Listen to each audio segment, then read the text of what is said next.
Hello, and thank you for joining me today for Real Estate, Religion, and You. My name is Sylvia Black, licensed real estate broker for affordable homes and apartments in Williamsville. I'm licensed to preach and ordained as a minister. I have my real estate broker's license, and I'm also licensed to preach and ordained as a minister. For information on my real estate books, you can visit affordablehomesandapartments.com or lulu.com. And for information on my religious books, you can visit highwaytoheavenchurch.net or lulu.com for more information on that. And you can help support this industry by purchasing some books or by sending your donation to Affordable Homes and Apartments, 3500 Main Street, Suite 130-175, Amherst, New York, 14226. And for more information, please contact me at 716-602-7213, or you can email me at sblack3001@gmail.com. And again, I want to thank you for joining me today for Real Estate, Religion, and You. Today I want to talk to you about a book that I'm writing called Free Money for Homebuyers. Okay, now this book talks about low down payment and closing cost assistance, homeownership, grants, subsidy programs, rental assistance, vouchers, free home buyer education, and a host of other programs that are available to you. Okay?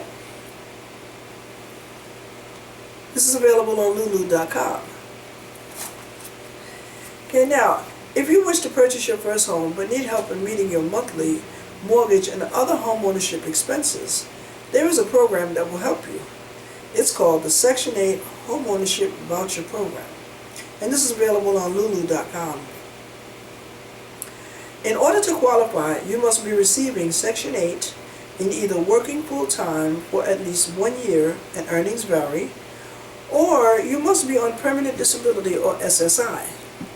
If you meet either of these criteria, you may qualify for a mortgage to buy a house right now using your Section 8 Homeownership Voucher Program, your Section 8 Homeownership Voucher. The monthly mortgage payment by the homeowner is generally 30%.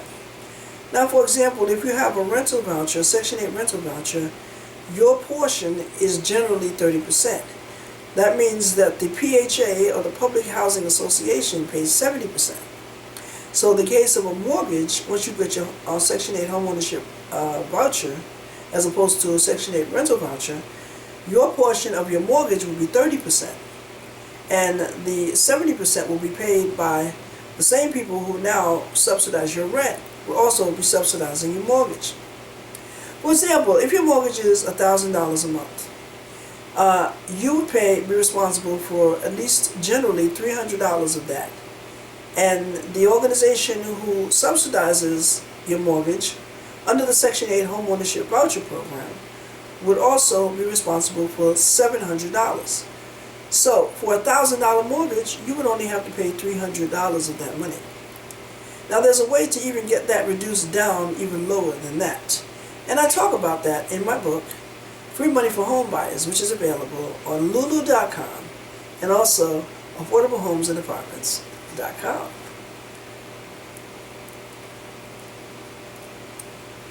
Okay, now, even if you have bad credit, you can still be a candidate for some federal programs. I can show you how to straighten out your credit by enrolling in some of our workshops. Now, some of the workshops that we offer, one of them is called Financial Management Workshop.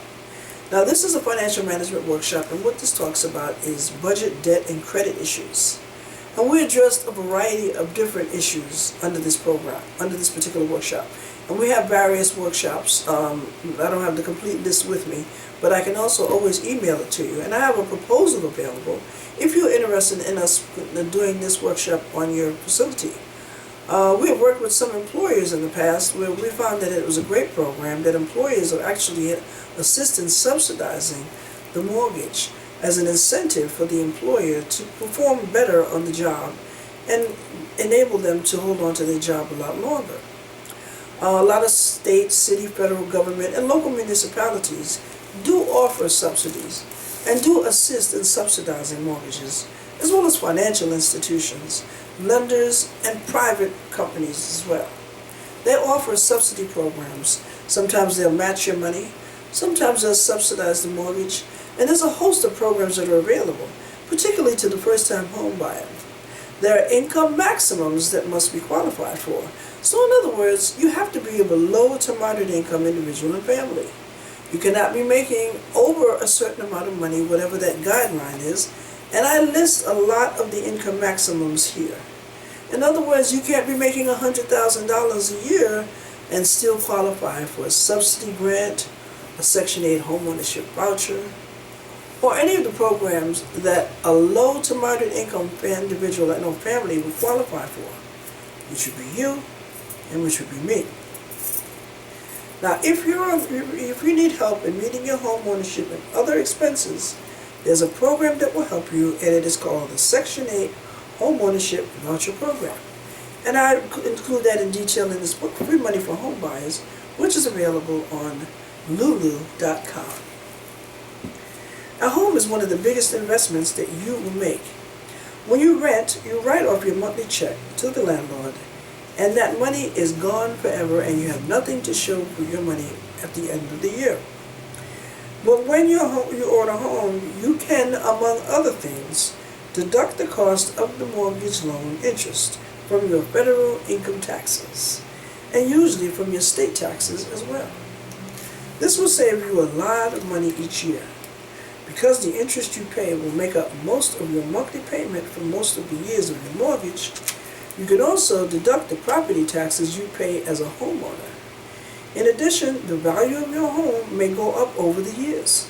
Finally, you'll enjoy having something you call your own. A home of your own with your own unique style that says who you are to the world. Purchasing a government home can be a very good investment. My first home was a government home. The very first home that I purchased it with cash. I got my income taxes, and I was able to get the house at half price, and I purchased it, and I moved 50 miles north, because I wanted to own a home of my own. I almost didn't care where it was, but that city, I didn't like it, so we stayed there for a couple of years. What it is, I had my real estate sales license. I managed my own 3-family house for 1 year, and then moved back to New York, and that qualified me to get my real estate broker's license. So I didn't have to work for someone else as a licensed sales agent. I was able to be completely independent. And as a property manager, that started the career of a lifetime. My career goal is property management.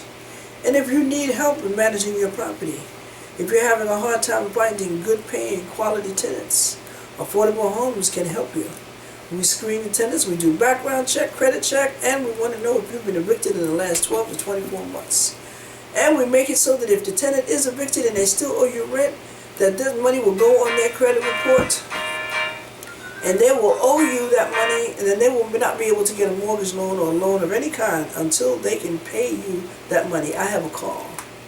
Affordable Homes and Apartments, can I help you?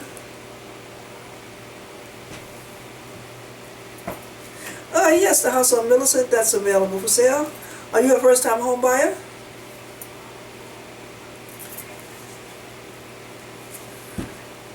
Okay, so you're not familiar with first-time home buyer programs at all?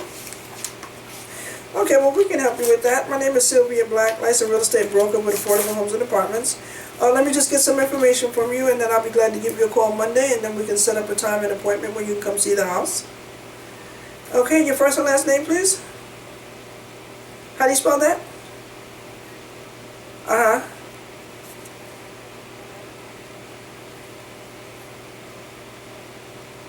Okay, and your phone number, please?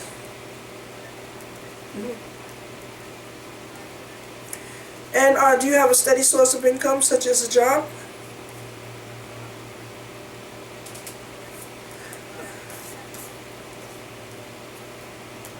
Okay, do you also have Section 8?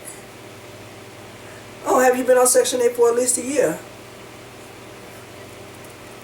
Oh, that's great, because there's a program that might help you meet your home ownership expenses called the Section 8 Homeownership Voucher Program. Are you familiar with that? Okay, well, I can discuss that in detail with you and get you started on, your number is 444, what's the last four again? Okay, great. I'll be giving you a call tomorrow. And can I have your email address?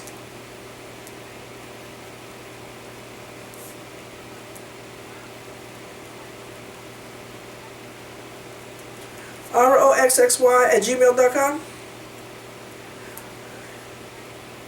Oh, 03. Okay. At gmail.com. Okay, I'll email you something. I'll give you a call tomorrow, and then we can discuss the details at that time. Okay. Thank you for calling. Have a good day. Bye-bye. Well, there you have it, ladies and gentlemen. That's a young lady. She has been getting Section 8 for 10 years, and she's getting Social Security Disability, SSI, Social Security. So she has been on, if she's getting permanent disability, she can qualify for a Homeownership Voucher Program, whereas generally her expense would be 30% of a mortgage. Now I have to tell you that it's a process, because you will be going through some training, you will be going through some homeownership and some homeownership education programs, and you'll be getting trained. You're going to be learning about the homeownership process. But when it's all said and done, some people say at the finish of the day, it's going to be all worth it. And me as a real estate broker, yes, it's going to be a lot of work, but that's our job. We're like the middle person, the middleman. We screen and we process for the landlord. So we're the ones who have to get the initial contact between you and us and you. And we ask you a lot of questions, and a lot of people are sometimes intimidated by the questions that we ask. Well, we ask you, please don't be intimidated, because it's our job. That's what we do. We do this because, like I said, if you don't make money, we're not going to be making any money. If you don't have any money to spend, if we can't help you get qualified, if we can't help you straighten out your credit, if we can't help you so that you can be in a position to buy a home of your own, then we're not going to make any money. You see what I'm saying? And nobody really generally has a silver spoon coming out of their mouth, or was born with a silver spoon in their mouth. So we understand that. But like I said, it's a process.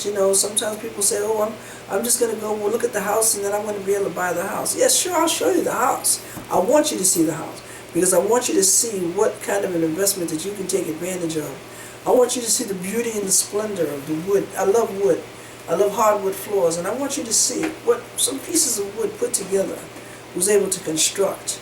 And if there's some repairs that are needed, I want you to look at that house as an investment of your own. I want you to be able to say, I'm going to be able to take this house and make it what I want it to be. I'm going to put my own personal style in there. Okay, so the living room needs a little bit of work. It's going to need some floors. Maybe you might be a carpet person. You might be a vinyl tile person. You might be a wood person. Whatever kind of flooring you like, I want you to be able to see your own idea, your own ingenuity in that house. I'm going to show you some before pictures and some after pictures.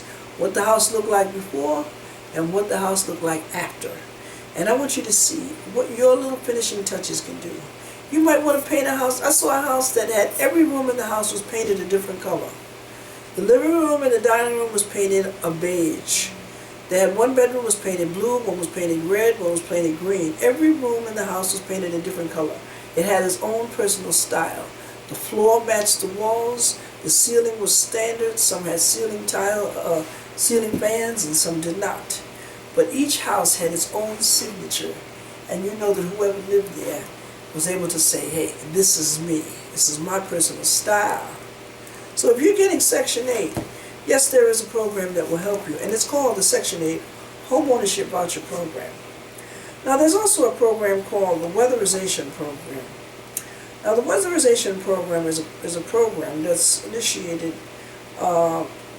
it's a program that, okay, let me read it to you. It's in my book, Free Money for Homebuyers, available on Lulu.com and also AffordableHomesAndApartments.com. Okay? Now, once you do take occupancy to your new home, and you may need financial help in getting your house fixed up, here's some tips on some free money. One of them is called the Weatherization Program. And yes, you can take advantage of the Weatherization Program in a home that you own and or apartment that you rent. The only difference is that you have to get the owner's permission in the apartment that you rent. And why would the owner turn down free money? I need a new furnace, landlord. But guess what? You don't have to pay for it. All I need you to do is sign authorizing me. I can get free help and get a furnace and an apartment, and you don't have to pay nothing for it.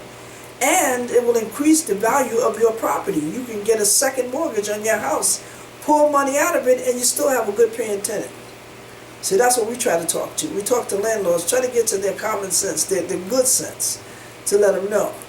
Okay, this is called the Weatherization Program.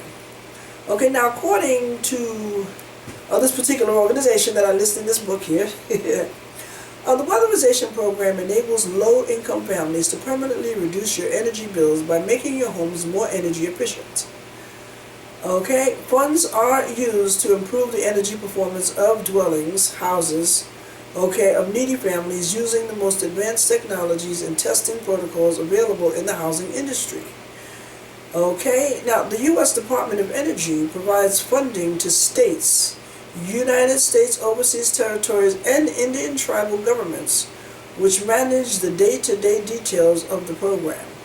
These governments in turn fund a network of local community action agencies, non-profit organizations, and local government agencies that provide these weatherization services in our area, in our state, and the District of Columbia, United States territories, and among the Native American tribes.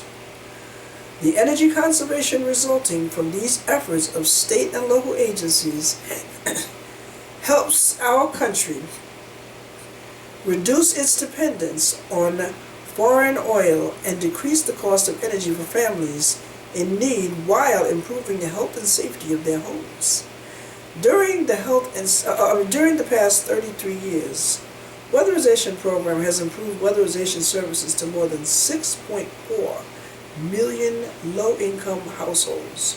Families receiving weatherization services see their annual energy bills reduced by an average of about $437, okay, a year.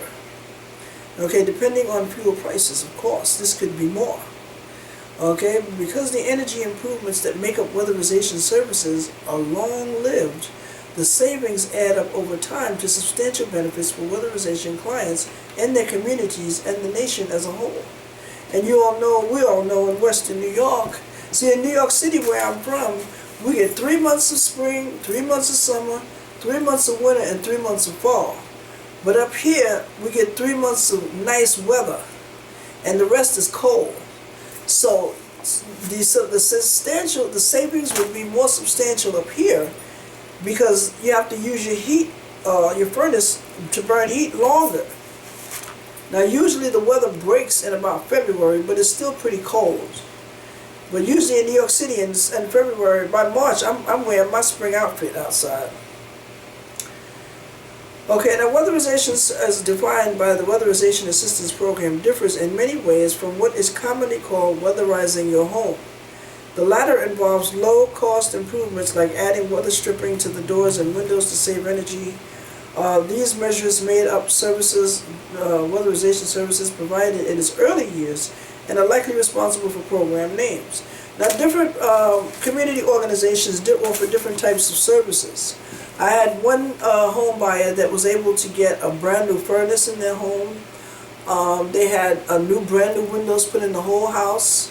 Okay, and they have to continue to live in that house for another 10 years in order to defer the cost of the services that was provided for them free of charge. Okay, they had a new furnace, they had new windows, and everything was put in the whole house. Okay, now I call this other organization, and all they do is put weather stripping in the windows. They try to preserve the windows that are there. And they don't put new furnaces. Now, different organizations, there's another organization that they will put a furnace in there. Another organization, they'll give you a furnace and a hot water tank. Another organization will give you windows. Another organization will try to preserve the windows. So different organizations provide different services. So if you may call one organization that we may provide you with, or we'll give you information how to locate the information. And they may say that, oh, all we do is give you weather stripping, and we look at the house and see they just may provide you with the basic minimal stuff. While other services, other companies and organizations, they may provide you with an entire household renovation. You know, give you a new furnace. You may not even have a furnace in your new home that you just bought. Of course, again, it says in the book you have to be of a low moderate income family to qualify for this free service. And there are stipulations regarding how long you have to live in the house in order to qualify for these programs. Okay? Now, are you eligible? How to find out if you're eligible or not? As many as 20 to 30 million U.S. families are eligible for weatherization services nationwide. Services are provided by the states, and each state has slightly different criteria. All energy services are handled by local weatherization agencies, in which I will give you those information. If you're receiving supplemental security income or aid to families with dependent children, you are automatically eligible to receive weatherization services. Usually people that are getting DSS, if you're getting food stamps, Medicaid, Social Security disability, and sometimes Section 8, I don't know if that automatically qualifies you. But I know the other programs, if you're receiving those, that qualifies you automatically, it says here. Automatically eligible to receive weatherization services. And okay, other cases, if you're also over 60 years old, a family with one or more members with disability, and families with children in most states. So that means that a lot of the families do qualify for that, because if you're getting Section 8 and you have a child. Okay, one of the primary factors affecting eligibility is income. Okay, depending on what state you live in, you are eligible for weatherization if your income falls below the 200% poverty level. Defined, I will define it for you in a chart that I have. However, in some states, such as a third alternative, to set eligibility if your income is less than 60% of the median income in your state, and minimum incomes for Hawaii and Alaska respectively are slightly higher. And of course that would differ also in New York City, because the incomes as a whole are generally higher. Now this is an example of poverty income guidelines back in 2009, and again, my name is Sylvia Black, licensed real estate broker for affordable homes and apartments, and I'm coming to you live talking to you about my book, Free Money for Homebuyers, which talks about grants, low income rate subsidies, down payment and closing cost assistance, preferably for the low to moderate income individual and family, and for the first time home buyer. Okay? This is an excellent source for landlords, property managers, for housing. If you're a developer, you develop houses and you want to sell, you have a set of houses that you want to sell, or anybody that's trying to sell your house. Of course, we're not talking about those $500,000 houses though, and not those $200,000 and $300,000 houses. They wouldn't necessarily qualify. The house has to be reasonably priced, because a subsidy grant isn't going to be for so much. Now, I do know some houses that were $200,000 or more, and they were still able to get subsidy grant for them, but the income level was higher.